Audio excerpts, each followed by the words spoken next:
शिबू सरगम official presents.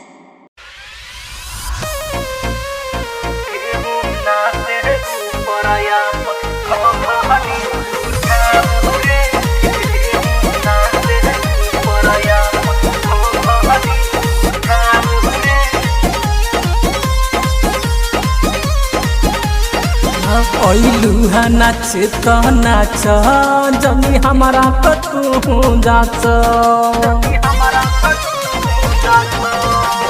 लूहा नाच तो नाच जमी हमारा तू जाच दे हम सामान तोहर ढीला दर्द हम जगह पकीला जनी तो सरह के हूँ पटाव रे अपन यहगा हमरा यहगा से साटाऊ रे अपन यहगा हमरा यहगा से साटाऊ रे अठेहू ना से ऊपर अपन घंघरी उठाऊ रे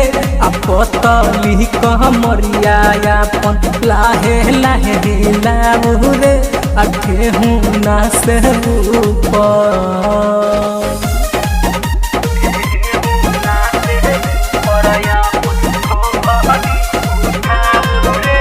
सपना स्टूडियो दिल्ली दिल्ली। पतर कमरिया के लाहे लाहे महू गोटी हजरिया के चोली में धारू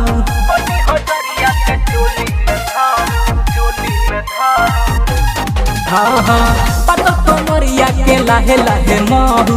गोटी हजरिया के चोली में धारू जमन कमर से दूरी बा मिटाना रे अपन यहगा हमरा यहगा से साटाऊ रे अपन यहगा हमरा यहगा से साटाऊ रे अठेहू ना से ऊपर अपन घंघरी उठाऊ रे पतली कमरिया अपन लाहे लाहे हिलाऊ रे ठेहू ना से ऊपर।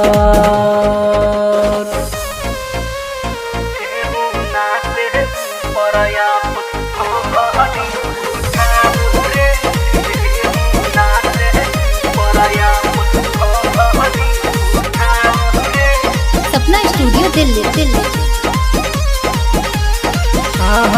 पूरा ऑर्केस्ट्रा में के बाहरे नमूना यही से अक्षय दीपक मांगे ले चूमा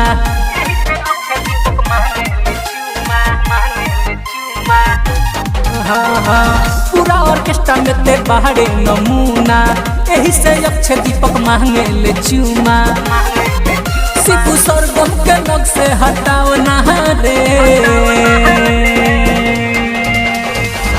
अपन यहगा हमरा यहगा से साटाऊ रे अपन यहगा हमरा यहगा से साटाऊ रे अठेहू ना से ऊपर अपन लहंगा उठाऊ रे पतली कमरिया अपन लाहे लाहे हिलाऊ रे